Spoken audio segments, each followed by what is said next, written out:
Welcome to the Basic Bee podcast, a show for the wannabe SEO savvy service providers among us, for the coaches and consultants who dream of becoming known for their storytelling skills, not to mention the solopreneurs who straight up need to master all things social proof to increase sales. After a little reluctantly fully committing to this online world of business, I quickly realized I needed to get people to come to me. I needed to tell them I was here and how I could support them. I dove headfirst into social proof, which led me to SEO, which led me to storytelling. And now it gives me great joy to share what I've learned with other business owners so they skip the hard stuff and ease straight into sales. This podcast gives you expert insights, actionable takeaways, and casual convos with some of the online world's best and brightest experts and strategists. I think that's enough of an intro, so here we go. Welcome back to the Basic Bee podcast. I'm so grateful that you're here, whether you're tuning in from YouTube or one of the podcast players. I really appreciate your support, and I'm happy to let you know you're in for a real treat today. We are talking with Laura Belgray, and we're going to go over her brilliant annual post that she puts out on her website and break down what she's doing well with SEO, storytelling, and social proof. And I'm sure she's going to sprinkle in some questions along the way. But before I bring her on, here's a quick intro in case you've been living under a rock for a while. Laura is an award-winning copywriter, founder of Talking Shrimp, and the author of the national bestseller and hilarious book, Tough Titties, on living your best life when you're the effing worst. She's written TV spots for clients like NBC, Fandango, and Bravo, and she helps entrepreneurs find words that make buyers go bananas. Her course with Marie Forleo, The Copy Cure, helps you find your voice and sell your anything. Laura, I am so stoked to have you here today. Thanks for joining us. Thank you, Brittany. It's great to be here. Of course. All right. Before we get into the breakdown of your page and how you're doing so well, even though you think you're not, I'm going to hit you with a heavy-hitting question that I ask all of my guests. There is no wrong answer. Okay. So your question is, which do you believe is most important for sales? SEO, storytelling, or social proof? SEO, storytelling, or social proof? I'm going to say storytelling as a long game. Mm-hmm. And SEO when it comes to something that's on a public site, but I do a lot of selling in emails where SEO doesn't count. However, getting people onto my list, SEO counts for. So that too. And then, of course, social proof always helps hit it over the net, I think. Yeah, for sure. Well done. Brava. Thank Like you. I said, there's no wrong answer. And everyone has said something different, which I really like and appreciate. All right.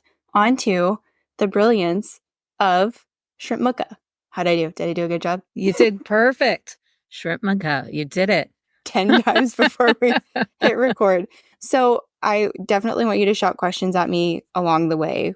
We're going to break down what you're doing so well with this page when it comes to SEO, social proof, and storytelling. But before we get into that, I would love if you would just share with folks what this page is and like why you created it. Okay, so I have a mastermind called Shrimp Club, and my brand is Talking Shrimp. And a few years ago, I think we've done it 3 times now, and everyone in there is looking to build their list, as all online business owners are. I thought, wouldn't it be fun to do a roundup for the holidays of everybody's freebies, of their lead magnets? And it'll go in a blog post, but then we'll all mail it out to our lists, and it'll almost be like a summit, which probably didn't occur to me, but that's kind of what it ends up being. And I will call it Shrimp Mucka. And that's based on, I think it comes from the show The OC. They celebrated it part Christmas, part Hanukkah. They called it Chrismukkah. Mm-hmm. And so I was like, this will be Shrimp Mucka. Yeah, celebrating shrimpers and Christmas and Hanukkah and all the lead magnets that we're going to post. And you have some amazing ones on there. I mean, these are like mile-long pages. So if you haven't checked this out and you're listening to this, you have to go check this out. Of course, it's going to be linked below because I'm a link-happy human. But what's so cool is with this one marketing piece, Laura has been able to bring together, like I said a bajillion times already, SEO, storytelling, and social proof. So I'm going to get into how, and we're going to take it one category at a time. So we're going to do SEO and then storytelling and then social proof. So with SEO, what you've done so well with this standalone web page that you share each year it gives you, just like you said, a whole bunch of people are coming to your website. It's something that you're then inviting other people to share with their audiences. You've got an incredible word count for this page. So if you've ever heard any SEO person talk about like, oh, you have to have thousands of words, I checked your word count. It has 3,600 words. So the more words, of course, the more that search engines like Google are able to pull information and know when to put it in front of someone on a search results page. So that just really, really helps. And just for reference, for anyone listening, or even you, Laura, if you're ever looking to crank out just like a quick blog, I recommend to my clients to have it be a minimum of 500 words. So you are like crushing it over there. I do run long. But that works really well for SEO. So that is definitely something that is helpful when it comes to SEO. Like I said, the search engines are able to pull that information. Another cool thing is that since you have this compilation of all of these freebies that you have beautifully organized in different categories, you've got so many links. So you're actually linking out to other business owners' websites and you're giving them SEO juice. And then I'm sure what's probably likely happening is many of these people are writing blogs on their own websites and linking back to you, which is giving you some SEO juice back. So it's a very nice, like, symbiotic relationship when that happens. And SEO loves connections. So, this is a piece that is built to be shared and to be linked back to and to drive traffic both ways. So that's just some of the stuff that you're doing well with SEO. I have lots of other notes. Do you have thoughts or questions? Yeah. Okay. So my conclusion is I should probably encourage these shrimpers who participate not only to email to their lists, but to post about it on their blogs.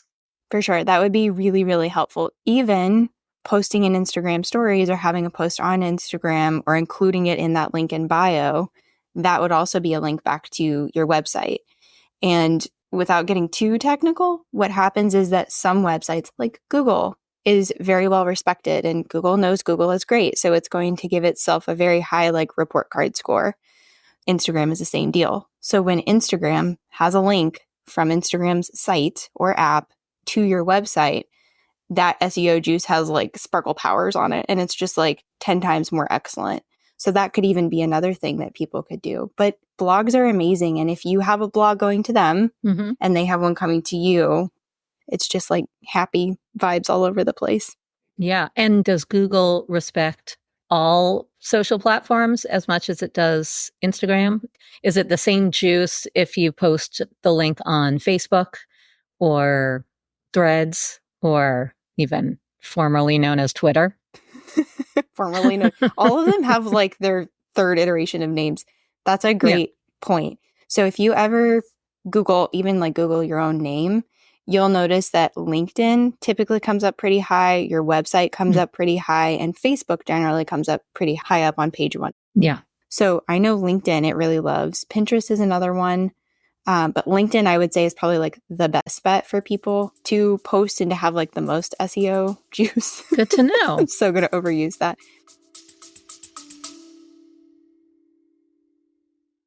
Okay, you get it. You know SEO is important, but no, you're not interested in learning another skill. Who has the time? But who are you supposed to trust with the task of getting SEO to work for you? Someone who won't ghost you mid-project or treat you like a dum-dum lollipop. Someone who actually wants to empower you and your team with all things SEO. Hi, yes, it's me, Brittany, and you are the person I created the SEO packet for. You're curious, you want to understand this thing better, but only a little bit. You don't actually want to do the doing. This way, you get the key SEO stuff super fast, and you get support throughout and beyond the project. No more letting Google gift you the wrong SEO strategy. Time to put the right words in the right places and get found online by the right people. Find all the info you need below. Okay. I'm going to go more on LinkedIn. I try to post there, but I'm terrible about it. It's just not my platform and not my scene so much. But that's true. It does bring up LinkedIn. If you Google somebody's name, it brings up Facebook and LinkedIn and not so much Instagram or the others. Not as much, yeah. But the reason it has this high view of Instagram and other social profiles like LinkedIn and Facebook is because that is a website where people are often sending links away from that website. So Google is like, okay, you already have a ton of backlinks. We know that there's going to be at least some good backlinks over here. So that's all that I was trying to imply with that. But I know for sure if you just Google a name, like you said, LinkedIn, Facebook pages and Facebook groups show up generally pretty high. But we don't often see Instagram as high up. But it's fun. Yeah. Like it's a fun spot to be. I want Threads to start showing up higher. Yeah, that would be nice. Instagram, I get alerts whenever I post on there. It's very annoying. Like Google will send me my Google alerts, like Laura Belgray on Instagram. Like, I know I wrote this. I want to know what people are saying about me, not what I just posted yesterday. But anyway, I digress. I know what you mean. For anyone listening, if you're not familiar with what Laura is talking about, you can set up Google Alerts and you can set it up for different phrases. Like I have one that's set up for proposals, something like that, where people are actually looking for speaker proposals. So you can set it for a variety of things. I do have my name as well. So that's more than likely what you have is Laura Belgray. And you want to know when people are talking about you. So Google's like emailing you, even though you're like, yeah, I just did that post about an hour ago. Thanks. Right. That's me talking about me. Thanks anyway. So another couple of things that you're doing great with this Shrimp Mucka page is that you are making such smart use of your headlines.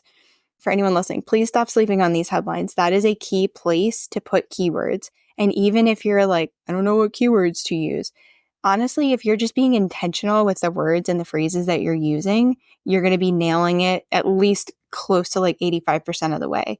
So don't sleep on headlines, but also a quick note, there can only be one H1 on every single web page. There really should be, and I would even go so far as to say there must be one H1, but only one. They're real territorial. They don't like to share space, but you can use as many H2s and 3s as you want to. All right, I will hop off my soapbox. So yeah, I mean, you've got tons of people sharing. Do you remember how many people you featured, just on like the 2023 one? I don't. I have no idea how many it is now. There are like now, I would say, 100 people in the Shrimp Club community between alums and current members. I have not counted. So that's good to know. So you've got people who have been through Shrimp Club, and then you've got like current shrimpers in there as well. Yes. I love that. So this is just brilliant to kind of like wrap up the SEO section. It's brilliant because you've got this page where you're linking out to other people. More than likely, at least some of them are linking back to this page. So what Google sees when you've got this piece that's being shared both ways and all over the place is that, oh, people really like this. There's a party happening over here. And Google starts to go, oh, okay, this is like a piece we can trust. Obviously, people are interacting with it. They're hanging out on the page for a long time, which is something that search engines want to see. They want to see that people are not just going there, but they're hanging out and they're consuming the information. And more than likely what happens with this page is that people go to Laura's website and then they're like clicking through this Shrimp Mucka list, and then they're probably going over to other parts of her website. You've got really smart links at the bottom where you link to other articles that you've done. You've got your own freebies and your own like offers in there as well. So anytime you can make smart use of links and buttons, that's just going to really help your SEO. So you've got that like all up and down this page, which is wonderful. I will say, if you wanted to take it like next level, and this would be quite a bit of work, but there's a couple of ideas for you, unsolicited advice. Like straight up didn't ask. No, it's solicited. I want them. Tell me. Now it's solicited. I'm telling you. So 2 things. One would be photos, and I'll get into details in a second. And the other one would be hyperlink to Shrimp Club. You've got that section at the top where you talk about Shrimp Club. And I love it. I can see you. You're going to go do it right now, aren't you? Yeah, right? Practically. I love this immediate action. No, I'm taking notes right now. Oh, good. Okay, so photos. We'll talk about those because I want to know like what photos. And the hyperlink to Shrimp Club. I think sometimes I'm reluctant to link away, like at the top of a post, but why not? I can link to Shrimp Club. Yeah. Yeah, I know that's a big thing in the copywriting world. It's, especially if you think of like sales page best practices or what's thought of as best practices. It's like people come on the page, there's no header, there's no footer, you're in or you're out. You're buying or get the heck out of here. Right. But with a blog and even with other stuff that I write, like case studies, I get link happy they're very intentional. They're very strategic, just like this would be, linking out to Shrimp Club. It's helping not only the humans navigate your website and likely find something that, if they're here and they're reading about this and they're seeing about all these other shrimpers and they're seeing these really cool resources and maybe they want to end up on this page as well, then they're going to be curious about Shrimp Club. So why not link it? Right. And then going back to photos, this is such a missed opportunity, and I am just as guilty of it. Like, I am not on a high horse over here. This is a missed opportunity of having keyword-rich titles for images, and then also even including alt text, which would be, if you've never heard of that and you're listening to this, just being descriptive about what the image is and having that in the back end where it actually asks you for alternative text. So you can make smart use of the pictures by titling them with keywords on your computer before you pull them into your website. And that's the key piece, is you want to do it before. Mm-hmm. Oh, wait. Okay. So say that again. Before you pull them into your website, you mean just in the name, the file name? Yeah. So where it says IMG 5324, you would want to take that out. And for example, I have a boatload of my images that are like Brittany-Herzberg-SEO-copywriter. So I've got my name, and then I've got, other keywords. My name is a keyword, but so is SEO copywriter. For you, having Shrimp Club or having Shrimp Mucka in there, or having even, depending on what type of photos you've got, if you had a picture of someone's freebie, or if you had a picture of someone's face next to a testimonial or something, like that would be, the person's name, what they are, or even just having like Shrimp Club in there. Yeah. The possibilities are endless, which is sometimes overwhelming for folks. Right. Yes. But for sure, I've got like Shrimp Club pictures from our retreats and things like that I can put in there. Maybe I put in pictures of my own freebies. Yeah, exactly. Because to pick someone at random would be unfair, I think. Yeah. And that's the thing where it's like, it would be very overwhelming. And I'm sure a lot of work for you to have a picture for everyone with all of the freebies. Yes. So yeah, I think that's a really wise use of the images, to have something from the retreats or something of your own freebies. I think that's really smart. Yes. Although next year I could ask everybody to submit a picture of themselves with their freebie. You could. Yep. As long as it doesn't feel like too much work on, because it is a lot of work on your end. If you do that, here's a hot tip for you. Have them title their images before sending it to you. Yes. And we can talk through that too if you want help, like as it gets closer to that. If you're like, you said this thing about images, just come find me. But it would be, Laura-Belgray. Yep. And then you could have them put their title if it's like a content marketer, if it's a social media strategist, just have them put their name with their title. Okay. So first name dash, last name dash, dash title. With all the dashes. Like if it's SEO copywriter, it's SEO-copywriter. Got it. Okay. I love it. All right. Before we move on, the other two sections are a little thinner. So this was definitely like the bulk of it where I was like, you're doing amazing here. Do you have other SEO thoughts or questions for this before we jump off? I do have a question, something I've always wondered and never looked into about the slug. Because sometimes I'm like, why are we putting the whole title into the slug when nobody ever wants to type that out? I'm certainly not going to want to. I can create a pretty link for it, but does it just make more sense to be like /Shrimp Mucka 2023? That's exactly what I was going to say. I would say, because that is a very lengthy slug there. So, okay, first of all, let me bring us all up to speed. The URL slug that Laura is talking about is like, if you were to go to, for my website, brittanyherzberg.com/ anything that comes after that slash is what's known as the URL slug. At one point, I remembered what URL stood for, but it doesn't matter. So the slug over here for Shrimp Mucka is very long. So yes, I would say you could do Shrimp Mucka 2024 for this year. You could even say Shrimp Mucka -Shrimp -Club -2024 if you wanted to do that. So the reason it helps to have keywords, I usually keep it 3 to 5 keywords long before I go off on my little tangent, just to give you like a guidepost. And sometimes I go beyond that, but this is very long. Yeah, no, it's crazy. These keywords help. Again, it's another spot where we can plug things in so Google and search engines are able to use these words to help pull your article and put it in front of the right people. So it's definitely great to have keywords, but you don't need 10. Right. So I like your thought. Okay. Good to know. Yeah. Good question. Thank you. We didn't even prep that one. All right. So SEO, you're doing great. There's a couple other things you could do, but you're 9.5 out of 10 already. With storytelling, you have the gift of writing how you speak. And that's something that people really, really resonate with. They eat it up. It draws them in and it keeps them reading down the page or it keeps them reading down the email. Whatever the case may be, it really pulls people in and it hooks them and it keeps them going. That's why I love it so much for case studies. So it captivates readers, which lends itself to someone staying on your page longer, which again, that's one of the things I mentioned is good for SEO. So storytelling actually helps your SEO. You see this as soon as you click on the page too. So if you go and look at this Shrimp Mucka page at the beginning, you really welcome people in and explain what they're about to dive into. And I'm sure some people like skip through it and that's fine.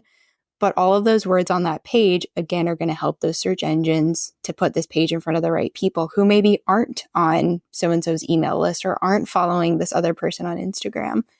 So the big takeaway here that I want you to take to heart is that story doesn't have to be relegated to an email. It doesn't have to be relegated to social media or to a case study. You can bring it into your regular web copy, your blogs, all these types of things. And I really want you to, because that is what, again, it draws people in and it keeps them going down the page. I keep repeating myself, but it's because that is the magic. That is the gold. So thoughts here with storytelling. I do wonder sometimes, like, oh, am I putting too much stuff before the information someone's looking for? But I don't tend to do a lot of the kind of posts that would come up if someone is looking for instructions. So mine are not going to show up there anyway. So I think people will be a little more patient reading my stuff. I think it absolutely helps. You know, I didn't know that it helped for SEO, but I do know that it helps create connection between you and your readers.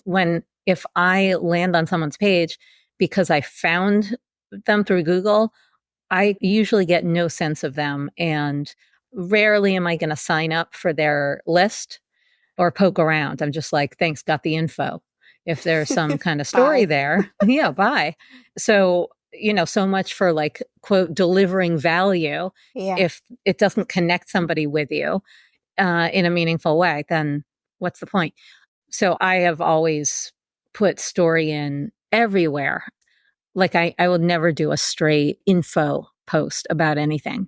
Yeah, like a how-to, step 1, step 2, step 3. It gets really boring if you do that and you don't have some kind of story or the asides or the jokes. I mean, it brings in your personality. And to your point, I want to see the person's personality to know, like, am I going to like you enough even to sign up for your email list or even to sign up and get this freebie from you? I don't know. If you're giving me nothing to go on, I'm out.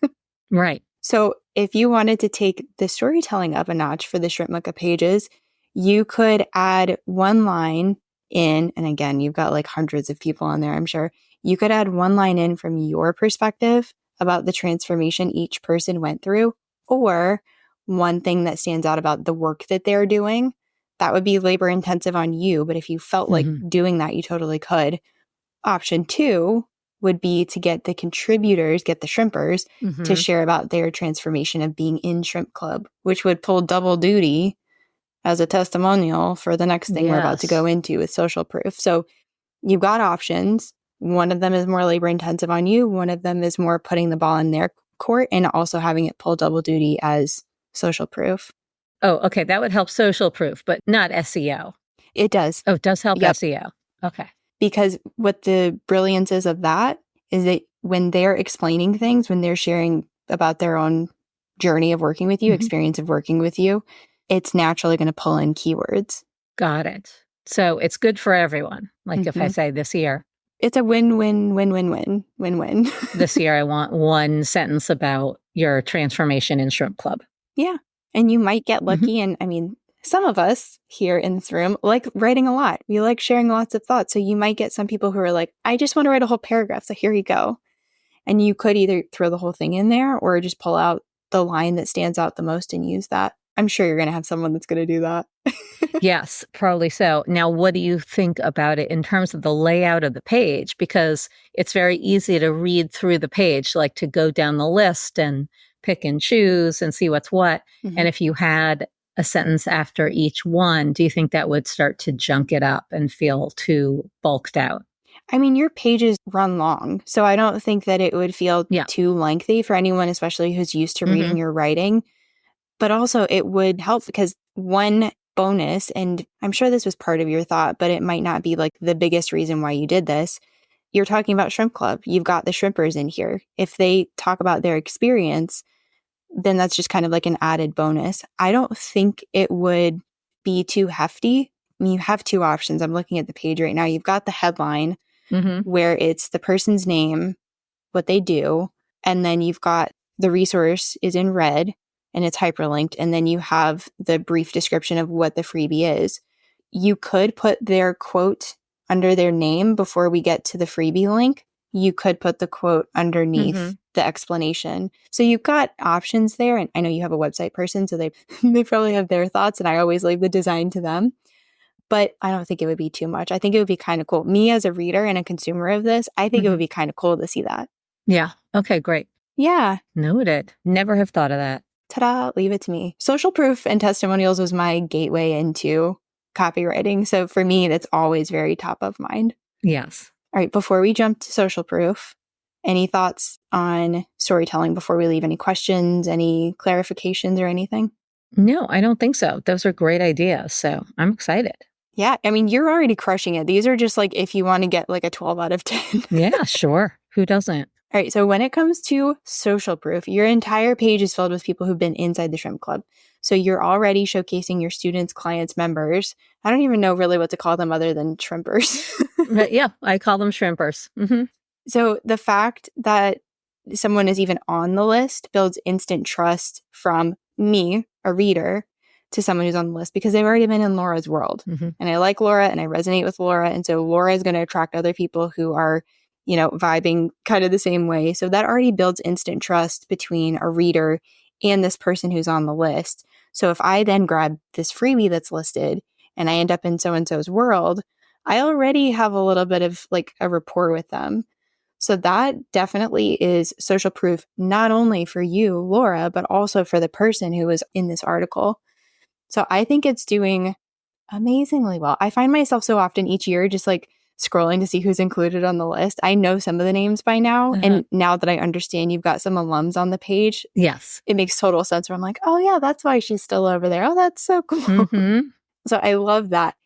And again, the idea here was testimonial quote. If you want to include that, I know that would be easier on you. And I think it would pull some amazing double duty for having that storytelling component and the social proof component. So I love that.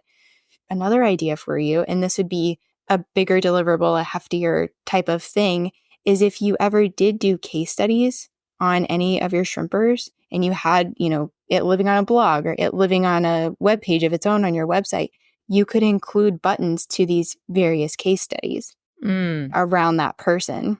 So like, for example, I think I actually heard about you from Brenna McGowan. So I know she's on your list. Like hypothetically, if you were to do a case study about Brenna being a shrimper and you have that page, then you could just include a button. You know, you've got Brenna, her name, you've got maybe a testimonial quote, you've got her freebie, the explanation of it, and then a button like, hey, want to hear about Brenna's time inside the Shrimp Club? Here you go. Click over and then you could read it.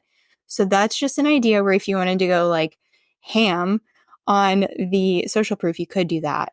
Right. Or it could just link to a anchor link right on the page where their testimonial already exists. You could do that for sure too. Yeah. If you already have that, go for it. And then if in the future you were to do a case study or anything like that, then you could like swap out the destination of that button. Cool. Yeah. Like I said, you're already doing so incredibly well with this piece. I love seeing SEO and social proof and storytelling come together. And I think you're just doing such a phenomenal job of it. Any other thoughts before we jump away from social proof? Well, final thoughts about this page, or we might not be there yet, but like when you talk about this is crushing it with SEO, what does that really mean? Like, how is someone going to come across it if they're Googling what? That's part of the keywords. So having a target keyword, a Mhm. focus keyword, which for this page, people know shrimp maca. Like I know it. Anyone who's Yeah. in your world kind of sort of knows it. But they probably don't know how to spell it. That is true. For the public, Mhm. people I want to discover my Yeah. site, does it do anything for that? Using shrimp maca would not. Probably even using Mhm. Shrimp Club would not. And I actually went through this recently with a client where I'm writing a case study for her. And she's like, well, why are we not making the target keyword be the program name or the membership name? And I'm like, well, people aren't necessarily searching for that because if they're not in your world, they're just not going to know these wonderful terms that we've all coined and that people start to know once they've been on our email list or seen us on Instagram. So what I would recommend, Mhm. I'm trying to be thoughtful about this.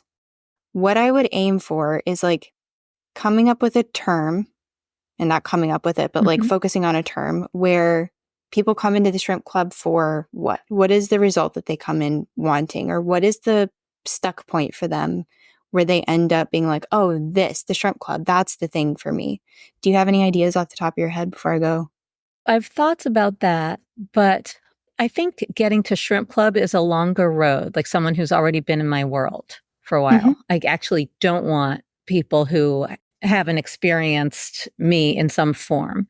They tend not to be the best members or applicants. And so, like, the point of this particular post is to get people on my list and everyone else's list, but really to get them over to my site and explore like email marketing and like if somebody were looking for, and I make a point of this, examples of lead magnets or list building, Yeah. I think they might be interested in this. So I would aim more for the lead magnets, obviously makes sense. List building Mhm. also makes sense. So what I'm doing is I'm typing this into Google. Mhm. For anyone listening, I will link below the tool I use. I love using a free Chrome extension called Ubersuggest. So I just typed Oh. in lead magnet examples Mhm. and I'm looking for, okay, would it make sense? It's called search intent, which essentially just means like if I'm looking through the variety of blogs and links that are on this page, the search engine results, would it make sense for me to end up alongside them? Am I in the right room? Is my blog going to be Mhm. in the right room? That answer Mhm. is yes. I mean, I'm seeing things like what is a lead magnet, 20 eye-catching lead magnet examples. So obviously, like it would make sense to land here. The second piece of information I'm looking at is with Ubersuggest, and I'm looking where it says volume, which is search volume. And what that means is on average, each month, how many people are looking for this keyword? And the keyword is lead magnet examples, and the search volume indicates that 480 people each month are looking for this, which is good. Not a lot. No, but that's good. Oh, it is good? Mm-hmm. I like it to stay between 0 and 1,000. And what about that versus, say, list building or build your email list or subscriber list? I don't know which is the best one. Let's try it. Email list building. You've got list building has, again, 480, so that's also good. And then I saw list building strategies pop up. That has 70, but that's also still good. The good range is 0 to 1,000 for search volume. It's even better if it's 0 to 100 because then you're going to end up with more of those like warm to hot leads who will be primed for the type of thing that you're going to offer. Honestly, I think either one would be great. Maybe do some thinking on that, and I can do some thinking on that outside of the call. But also another one is email list building strategies, and that has a search volume of 40, which is also great. It sounds tiny to us. Yeah. Our brains are like, go for the bigger number. But then you end up being a small fish in a big pond and ending up on page 8, which I don't want to happen. But that's a great question. So then to follow up on the answer, you want to take that keyword and then put it in all of the right places. So I'll actually send this to you, Laura, and then for anyone listening, I'll link this below. But I have an SEO basics checklist, which was built to help people have all the SEO pieces for any web page, any blog post. So you walk through, like you get the target keyword, the supportive keywords, you learn how to make the URL slug, you figure out how to do image titles, all that stuff. And then you have everything in one place and you can just copy paste it over into the back end of your website. Typically, most of the stuff is on the back end, but some of it is like the headings. You want your keywords to be in the headings and have some kind of strategy around that too. Right. Okay. Is your brain spinning with all this stuff? Somewhat, but not really. I just okay. But there's a lot I want to do. Yes. Yeah. It's not going to be wasted effort to do it. We're in February right now, so it's not wasted effort to go and do this with your 2023 Shrimpmaka page, but it's also going to help you as you're crafting your 2024 page. Right. Okay. So say I chose lead magnets. Would that have to be in the H1? Ideally, we would want it in the H1. So let me take a look at your page. Because right now I have opt-in freebies. So yeah, if you did, what was the one you mentioned? Lead magnets? Lead magnets. Yeah. Right now it says Shrimpmaka, a 2023 roundup of must-have opt-in freebies from Shrimp Club Superstars. So you could keep that and just have it say a 2023 roundup of must-have lead magnets from Shrimp Club Superstars. So this is the thing with keywords, that I never want it to strip your personality from these headlines. I want your personality there. That's really critical. But I just want us to have the right keyword in there. So I love the idea. You could even change that if you wanted to on the fly. I like that. And even though it doesn't say examples of lead magnets, you think that's still good? That's okay. Yeah. Yeah. Okay, I'm going to do that. Done. I love it. Just updated it. That is always so fun to see people take immediate action. It's either immediate or never for me. So as we wrap this up, I would love to know, I know, like I said, your brain is probably just so stuffed and the ideas are popping, but what is just one big aha that you had from the conversation? Oh, there are too many, but I know. I mean, just putting in pictures, would not have thought about that. And that you had to do it before uploading it. You don't change it. For the titles? Yes, the titles. So you don't change the file name once you've uploaded it retroactively. You want to change it before you upload it. I had no idea. Yeah. And the other thing too that I should mention, just so no one goes and does this, is you don't want to change your URL slug on the fly either. Right. I won't get into it, but that causes a whole bunch of problems. It's not the end of the world. Right. You have to redirect, right? Yeah. It just causes a little bit of a traffic jam and some cleanup work on aisle 3 for you that you might not be anticipating if you don't know about it. Right. So making a pretty link is smarter, right? I like using the links on your website and having it be talkingshrimp.com/whatever keywords you want to put after that. When you say pretty link, you're talking about Bitly or Linktree, right? Or it's built in, at least in WordPress engine. Oh. There's a thing called pretty links, and you can create links to anything that are, for me, it would be talking shrimp / whatever. And it can be a link to something I want to redirect to that's outside my website, or it can be to this page.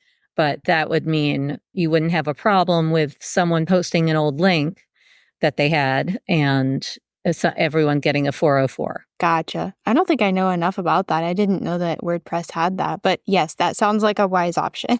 Yeah. I don't know otherwise how to do it without people getting a 404 from wherever else it's posted. Yeah. So there you go. Stick with your current best practices and I won't mess them up. But next year, it's going to be Shrimpmaka Shrimp Club 2024. I like that. Yeah. Or Shrimpmaka Lead Magnets 2024.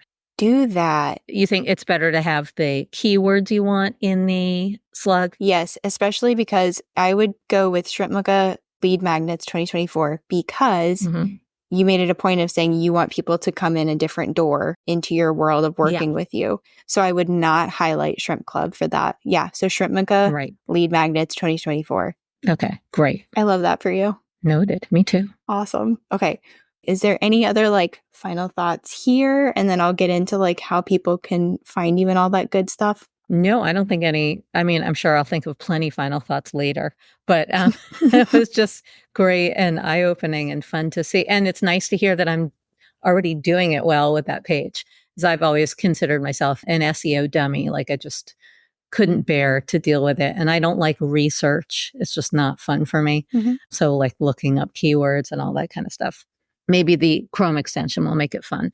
But no, you gave me tons of ideas, and I'm going to actually send this to my team so that we don't forget. They'll keep a note for 2024 for December. Yeah, I love that. I'm glad to see you make changes. Like I said, even on the call, that's pretty cool. Okay, so tell us about this epic email list that you have, which I've actually been mentioned on. Oh, yeah. Because nobody else thought to tell Laura that she was a finalist in the Goodreads. That's right. Mm-hmm. That's right. I might not have known. Like if you hadn't sent me that story DM or something, I wouldn't have known, and I wouldn't have created an entire campaign to get people to vote for me into the finals and vote me almost to number 1. I got to number 4. I know, you were so and close. That was below the Fonz. So the other 3 have all been series regulars on a major mainstream TV series. Yep. So cool. How do they get to this email list? Come over to talkingshrimp.com and you will see many portals. There are a lot of freebies. I have freebies of my own all over the site. So you will see my guide to non-sucky subject lines, which has been called the gold standard of lead magnets, by the way, speaking of. Also see my guide to non-sucky copy, which is a Talking Shrimp classic. And I have Story Goldmine, so many different freebies on there. In fact, if you go to my resources page, I have all the freebies collected in one section. So you can just sign up for all of them. In case you're not watching the video, I'm clapping along because, of course, I'm like, she's got a page with more links. This is magical. Oh, it got linked pages, you bet. Yeah. I've tried to make my website a link and opt-in honey trap. Oh, you've done a great job of it. Thank you. I love it. You really do have amazing freebies. I've got at least 3 of the ones you just mentioned. Excellent. They're amazing. Thank you so much for being open to this and being vulnerable and, just sharing this with us. I really appreciate it and asking such great questions. It makes my heart so happy. Oh, I've loved doing this. I mean, I learned a ton. And really the only way I'm ever going to learn stuff like this is to sit down with somebody, preferably on an interview. Otherwise, I just can't be bothered. So this was great. Yeah, I'm all about efficiency, so it works for both of us. You are great and have so much knowledge and wisdom about this. So I really appreciate it. Thank you. All right, this has been incredible. Make sure you check out the links below. Go get in Laura's world. Never leave. Just stay in her vortex. And I will see you on the next episode. That was really something, wasn't it? Let that really sink in and guide you toward being the answer to even more Googled questions. Thanks so much for joining me this episode.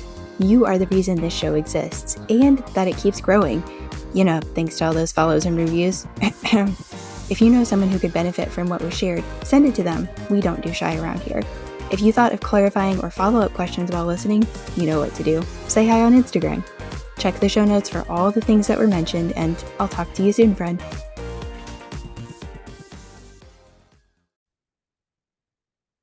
Hey, it's B, and I have a major announcement. Blogging is not dead, but it might as well be if you don't have a strategy, because when there's no SEO strategy, your blogs don't help you get found online, don't pull in warm leads, and just kind of waste your time. Who wants that? Especially when you're already busy with a family to take care of and a business to run.